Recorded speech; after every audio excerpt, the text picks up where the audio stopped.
बिस्मिल्लाहिर्रहमानिर्रहीम। अस्सलाम वालेकुम नाज़रीन, आप यूट्यूब चैनल देख रहे हैं। मैं इमरान खान।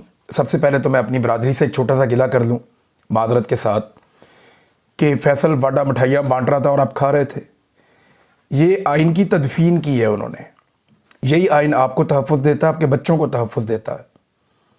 अब इस आइन में आपके बच्चों के लिए तहफ़्फ़ुज़ नहीं है, बल्कि ये महफूज बना रहा है चंद ताकतवर शख्सियात को। ये आइन की तदफीन का जश्न था जिसमें बदकिस्मती से हमारे कुछ सहाफ़ी वहाँ मिठाइयाँ खा रहे थे। अब मुझे तकलीफ़ हुई, मैं मादरत चाहता हूँ आपसे, लेकिन ये हमें करना नहीं चाहिए। ना हमें ये ज़ेब देता है कि वहाँ वो जश्न मना रहे हैं कि आइन को आज हमने दफन कर दिया, ख़त्म कर दिया, अदलिया को यरगमाल बना दिया। जिन्होंने रजीम चेंज ऑपरेशन के बाद से लेकर अब तक बदतरीन किरदार अदा किया, वो जो सहाफ़ी हैं जिन्होंने हमेशा सहूलतकारी का किरदार अदा किया, वो भी ये मानने के लिए तैयार है कि अदलिया की बाकायदा तदफीन हो गई है और आइन का बेड़ा गर्क कर दिया गया है। वो लोग जो इमरान खान के बुग़्ज़ के अंदर मुब्तला थे, चंद एक को छोड़ के वो भी मातम कर रहे हैं कि ये आइन के साथ इन्होंने किया क्या, तबाह बर्बाद करके रख दिया। तो वहाँ सहाफ़ियों को मिठाइयाँ नहीं खानी चाहिए थी। अफसोसनाक बात है। हाँ, लेकिन एक चीज़ है कि मैंने, आपको याद होगा कि एक रिक्वेस्ट की थी उलमा इकराम से, और मैंने उनसे कहा था जी कि आप इस पर रहनुमाई करें कि क्या किसी आर्मी चीफ को या सिपा सलार को इस्तिस्ना मिल सकता है और सारी ज़िंदगी के लिए ताहयात उसे बनाया जा सकता है सिपा सलार। इस किस्म की कोई गुंजाइश हमारे मज़हब में, इस्लाम में या शरीयत के अंदर है? क्योंकि पाकिस्तान जो है वो इस्लामी जमहूरिया पाकिस्तान है। यहाँ पे जो हमारे दस्तूर की बुनियादी शराइत हैं उनमें एक ये है कि कोई भी आइन के अंदर ऐसी शिक नहीं हो सकती जो इस्लाम से मुतसादिम हो। इस्लाम की जो बुनियादी तालीमात और बुनियादी रूह है उससे मुतसादिम कोई भी आइनी तरमीम नहीं हो सकती। ये हमारा कॉन्स्टिट्यूशन खुद इसको गारंटी करता है, हमारे दस्तूर की बुनियाद है। लेकिन अब आप ये देखें कि मुफ्ती तकी उस्मानी साहब के अकाउंट से एक स्टेटमेंट शेयर हुआ। वो स्टेटमेंट क्या कह रहा है, ज़रा ये आप गौर से सुनिए, आपको आइडिया हो जाएगा। मुफ्ती तकी उस्मानी साहब पाकिस्तान के सबसे बड़े आलिम दीन कहलाए जाते हैं। इनसे बहुत सारे शिकवे हैं पाकिस्तानियों को कि ये बाज़ औक़ात तारीफ़ें कर देते हैं हुक्मरानों की। वो हुक्मरान चाहे नाच रहा हो, गा रहा हो, लेकिन वो कहते हैं मुझे हज़रत उमर फ़ारूक रज़ियल्लाहु तआला अन्हु के वो दौर को वो याद कर लेते हैं उस हुक्मरान को देख के, गवर्नर को देख के। बाद में वो गवर्नर कभी डांस करता है, कभी कुछ करता है, कभी कुछ करता है। मुफ्ती तकी उस्मानी साहब से ये भी गिला रहा कि उन्होंने इद्दत जैसा घटिया केस एक साबिक वज़ीर-ए-आज़म पे बनाया गया, उन्होंने इस पर भी कोई बात नहीं की। बहुत सारे और इशूज़ हैं जिन पे उन्हें बात करनी चाहिए थी, उन्होंने बात नहीं की। जुल्म के खिलाफ भी नहीं बोले, लेकिन यहाँ कम से कम मुफ्ती तकी उस्मानी बोले। ताहिर अशरफी साहब जो हैं, जिनसे मैंने दरख्वास्त की थी, या मुफ्ती मुनीब, इन दोनों सरकारी मौलवियों को मैंने कहा था कि आप भी बताएं कि क्या एक सिपा सलार को सारी ज़िंदगी के लिए इस्तिस्ना या इम्यूनिटी दी जा सकती है? तो ये दोनों तो नहीं बोले। ये दोनों सरकारी मुल्ला हैं, हमेशा सरकार की गोद में रहते हैं, तो इन्होंने तो कोई स्टेटमेंट दिया नहीं। ना मुफ्ती मुनीब ने अभी तक दिया, तो ना ताहिर अशरफी ने, मेरी नज़र से नहीं गुजरा। लेकिन मुफ्ती तकी उस्मानी का जो स्टेटमेंट आया वो ये कहते हैं इस्लाम में कोई भी शख्स, चाहे वो कितने भी बड़े ओहदे पर हो, किसी भी वक्त अदालती कार्रवाई से बालातर नहीं हो सकता। खुलफाए राशिदीन की मिसालें सबको मालूम है। हमारे दस्तूर में पहले भी सदर को सदारत के दौरान तहफ़्फ़ुज़ दिया गया था जो इस्लाम के ख़िलाफ़ था। इससे पहले सिर्फ सदर पाकिस्तान को एक तहफ़्फ़ुज़ हासिल था कि जब तक वो सदर पाकिस्तान के तौर पे उस दफ्तर में मौजूद रहेगा तब तक उस पर कोई FIR, कोई मुकदमा नहीं चलेगा, कोई अदालत में केस भी नहीं चलेगा, तब तक के लिए जब तक कि वो सदर के दफ्तर में मौजूद था। यानी अभी हलफ उठाया उस वक्त से लेकर जब तक वो माजूल नहीं हो गया उस वक्त तक। तो जनाब वो कह रहे हैं कि वो तहफ़्फ़ुज़ था जो इस्लाम के ख़िलाफ़ था। अब ताहयात किसी को ये तहफ़्फ़ुज़ देना शरीयत और आइन की रूह के बिल्कुल ख़िलाफ़ है, जो मुल्क के लिए नहायत शर्मनाक होगा। अल्लाह ताला मुल्क को इस बेइज्जती से बचाए, आमीन। पार्लियामेंट के अरकान से दर्दमंदाना दरख्वास्त है कि वो ये गुनाह अपने सर ना लें। इसको गुनाह भी करार दिया जाना। ये 10 नवंबर 2025 का उनका अकाउंट के ऊपर से एक ट्वीट हुआ है, इसका हवाला भी चंद सहाफ़ियों ने दिया। तो मैं उम्मीद करता हूं कि मुफ्ती तकी उस्मानी साहब ऐसे ही सोचते होंगे और उसके ऊपर कायम रहेंगे, लेकिन ये जो स्टेटमेंट है उनका, ये बता रहा है कि ये गैर इस्लामी काम किया है उन्होंने, इसका इस्लाम के साथ कोई ताल्लुक नहीं है। तो क्या पाकिस्तानी फौज के सरबराह के लिए एक गैर इस्लामी काम किया जा सकता है?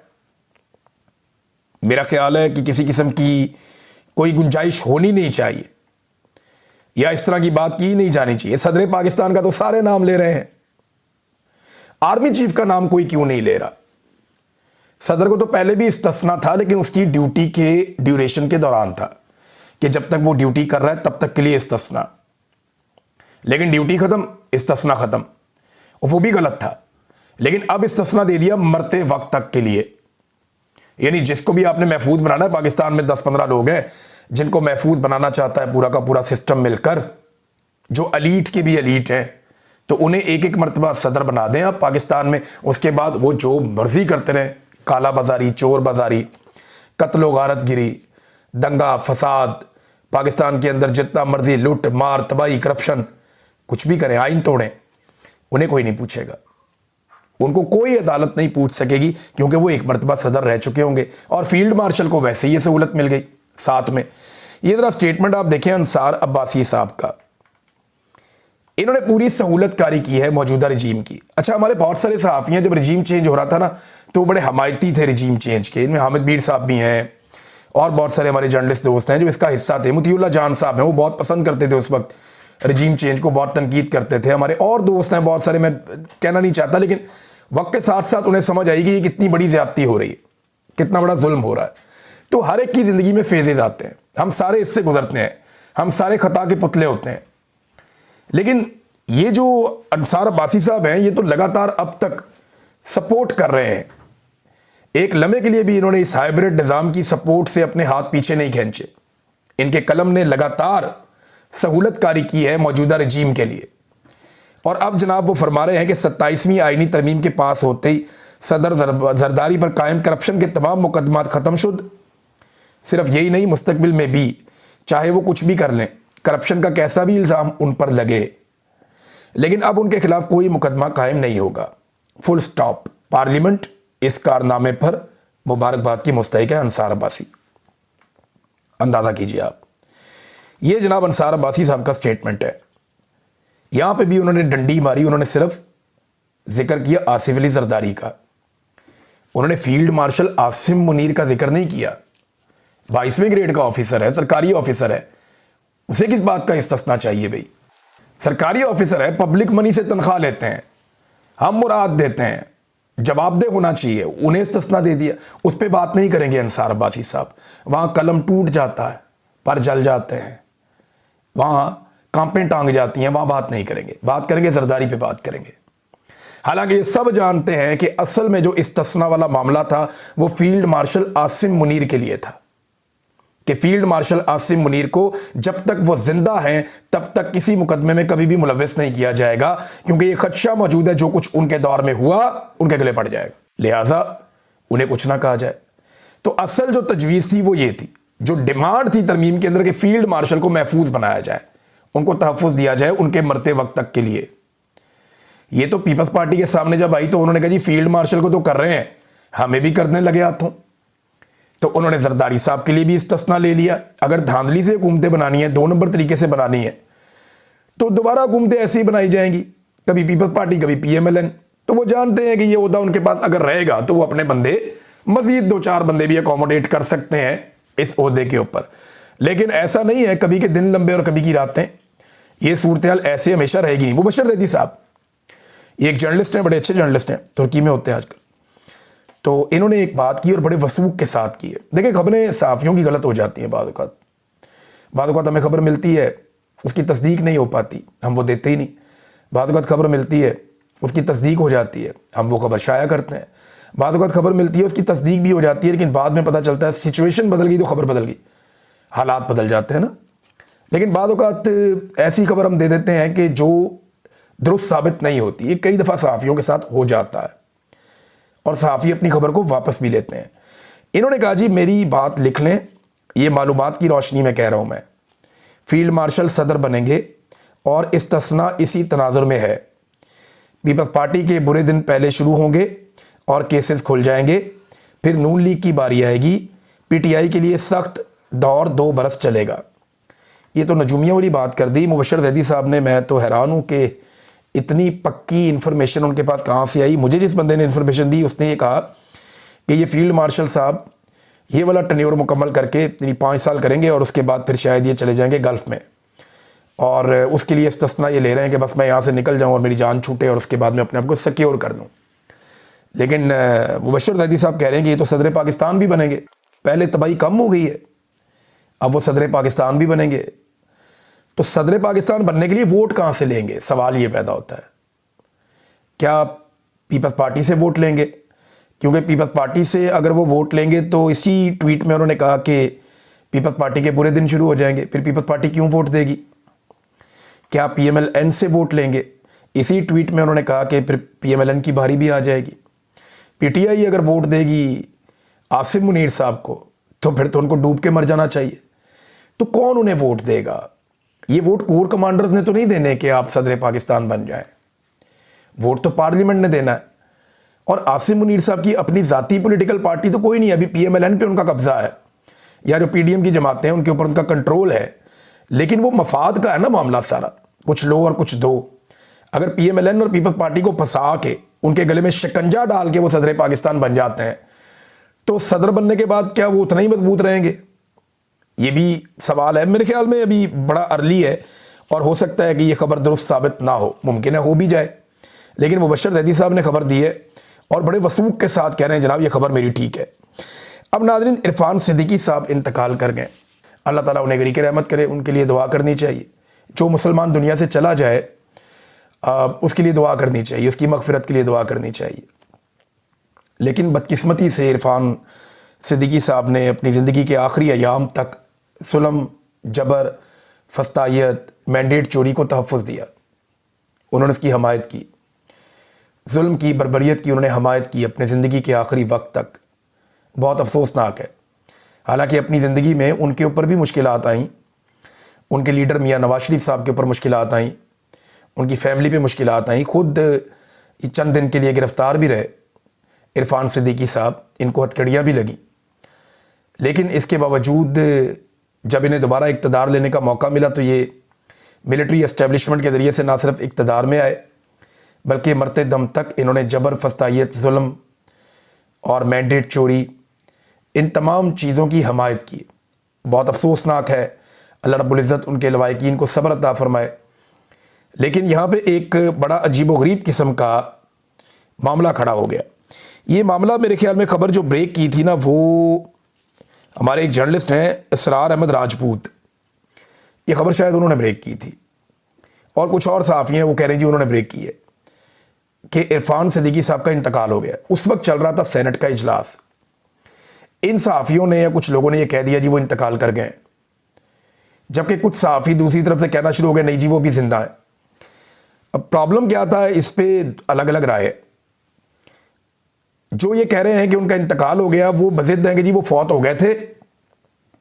खबर इसलिए छुपाई गई ताकि सेनेट का इजलास जो है वो मुलतवी ना हो जाए, क्योंकि जब भी कोई सेनेटर फौत हो जाए तो फौरी तौर पे जो इजलास है या कोई कौमी असम्बली का रुकन फौत हो जाए तो फौरी तौर पे इजलास मुलतवी कर दिया जाता है, और जब दोबारा आते हैं तो फिर दुआ वगैरह करते हैं। तो एक्चुअली तो ये होना था, लेकिन दावा करने वाले ये कह रहे हैं कि वो फौत हो गए थे, लेकिन इस खबर को छुपाया गया ताकि सेनेट का इजलास चलता रहे और फील्ड मार्शल और आसिफ अली जरदारी के इस्तिस्ना का मामला किसी अंजाम तक पहुंच जाए और इस्तिस्ना उन्हें मिल जाए। लिहाजा सियासत बड़ी जालिम चीज़ होती है और इस्टेब्लिशमेंट उससे भी ज़्यादा जालिम चीज़ है, बड़ी अफसोसनाक चीज़ है। इन्होंने बड़ी कुर्बानियाँ दी। इरफान सिद्दीकी साहब ने पूरी ज़िंदगी खिदमत की नवाज शरीफ साहब की, लेकिन आखिर के अंदर ये जो खबर आई इसने एक बड़ा बैड टेस्ट जनरेट किया है। नादरीन, आर्टिकल 6 अमली तौर पे गैर मुअस्सर हो गया। आर्टिकल 6 कहते हैं संगीन गद्दारी का मुकदमा। ये संगीन गद्दारी का मुकदमा तब बनता है जब कोई आइन तोड़ता है, और ये आर्टिकल रखा गया था डिक्टेटर्स को और फौजी जर्नैलों को डराने के लिए या उन्हें रोकने के लिए कि आपने आइन नहीं तोड़ना, कोई बोंगी नहीं मारनी, कोई घटिया हरकत नहीं करनी। इसके बावजूद वो आइन तोड़ते रहे। आर्टिकल 6 लगाना तो ख्वाब ही रहा सियासतदानों का उनके ऊपर। लेकिन अब जो है वो आर्टिकल 6 अमली तौर पे तो ख़त्म हो गया, क्योंकि अगर फील्ड मार्शल ने ऐसा कोई फैसला कर लिया कि मैंने मार्शल लॉ लगाना है या मैंने कुछ भी करना है, तो इसी आइन के अंदर उन्हें तहफ़्फ़ुज़ है। उनके ऊपर अब आर्टिकल 6 नहीं लग सकता। वजह यह है कि उन पर केस चल ही नहीं सकता, बन ही नहीं सकता। उनको तो एक इम्यूनिटी है हमेशा के लिए, एक इस्तिस्ना मिल गया, लिहाजा चक्कर ही कोई नहीं। नाज़रीन, सेनेटर सैफुल्लाह अबरू उन्होंने इस्तीफ़ा तो दे दिया। इन्होंने पहले वोट दिया इस तरमीम के लिए, 27वीं के लिए, फिर इस्तीफ़ा दे दिया। वो ये कहते हैं कि जब 26वीं आइनी तरमीम हुई तो मेरे घर के 10 अफराद उठा लिए गए।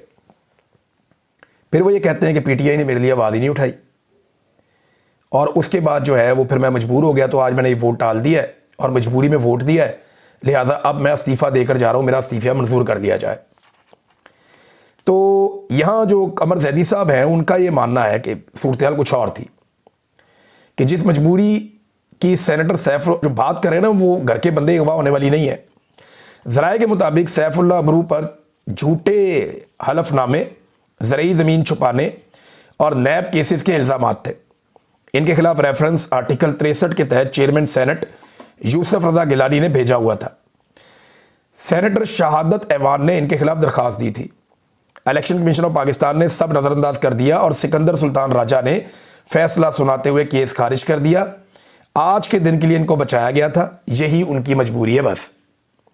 देखिए, सेनेटर सैफुल्लाह अबरू के बारे में मैंने आज से 1.25 साल पहले बताया था कि ये कंप्रोमाइज़ होने जा रहे हैं।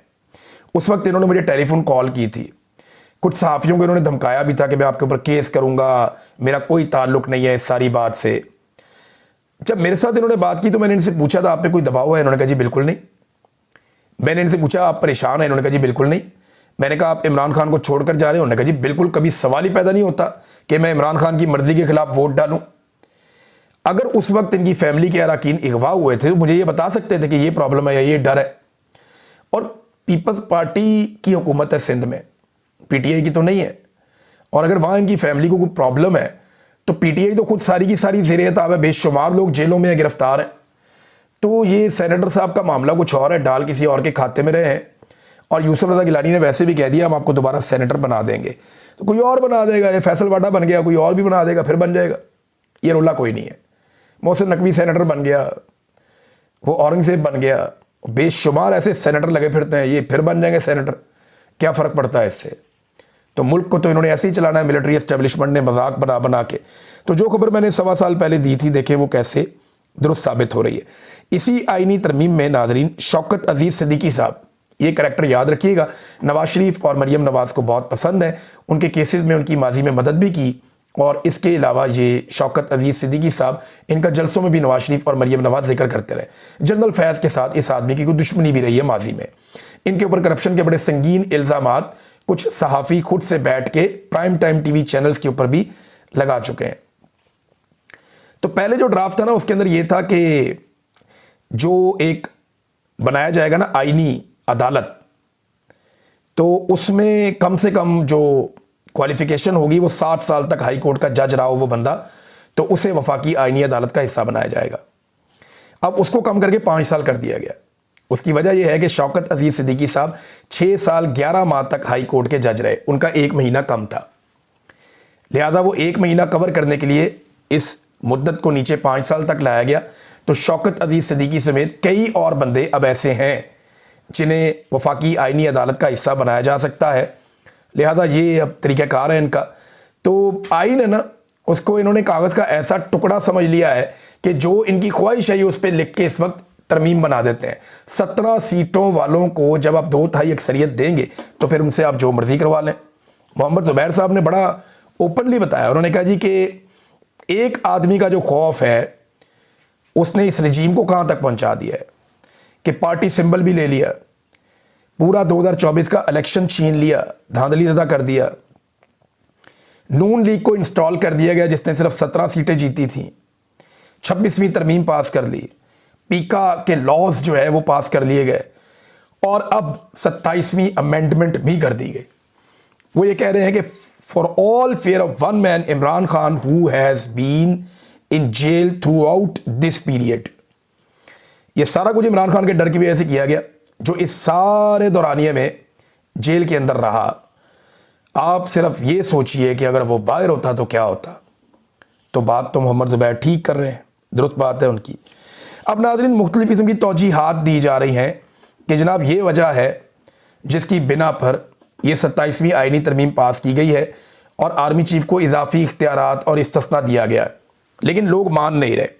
प्रॉब्लम यह है कि ये जो बुज़दिली का टैग है ये किसी भी जर्नैल पे कभी नहीं लगना चाहिए, बल्कि किसी एक फ़ौजी के सिपाही के ऊपर भी नहीं लगना चाहिए। फ़ौज का जो एक सिपाही है वो भी ये टैग कभी बर्दाश्त नहीं करता। ये इसको ना जहाँ पे भी हम बात करते हैं, जिससे भी बात सुनते हैं, लोग कह रहे हैं ये एक तरह की बुज़दिली का ठप्पा लगाया है पार्लिमान ने फील्ड मार्शल आसिम मुनीर साहब पे। बुज़दिली का ठप्पा लगा दिया। पार्लिमान को इतनी बड़ी ज़्यादती आसिम मुनीर साहब के साथ नहीं करनी चाहिए थी।